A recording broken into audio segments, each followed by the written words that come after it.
My college professor said women aren't suited for Tapanchu. My graduation speech went brasho after I thanked him for the motivation. Professor Warner was notorious in our engineering department, the kind of man who referred to female students as girls while calling male students gentlemen or future colleagues. During my sophomore year, I ended up in his Alice Chigekos class. I was one of 3 women in a class of 42 students. After bombing the midterm, I got a 68%. I went to his office hours for help. Instead of explaining the concepts I struggled with, he leaned back in his chair, sighed deeply, and delivered the line that would change my entire college experience. Some people just aren't suited for certain fields. Women tend to excel in communication, nerding the arts. Have you considered switching to education or psychology?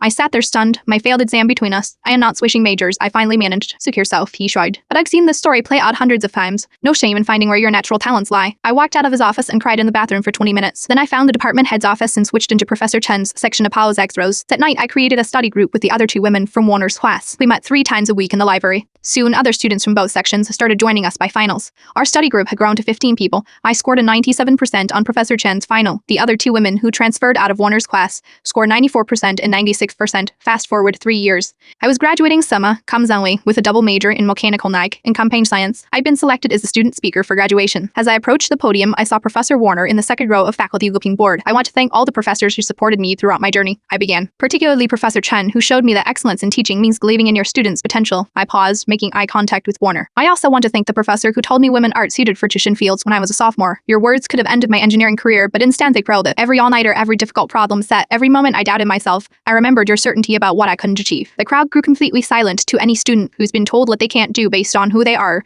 rather than what they're capable of, and those words don't define your potential, they reveal the limitations of the person speaking them. My speech went broadra after 3 engineering students posted clips to TikTok. Last week, I started my dream job at NASA's Anna Propulsion Laboratory. Professor Warner sent me a mulling request the same day. I'm still considering whether to accept it.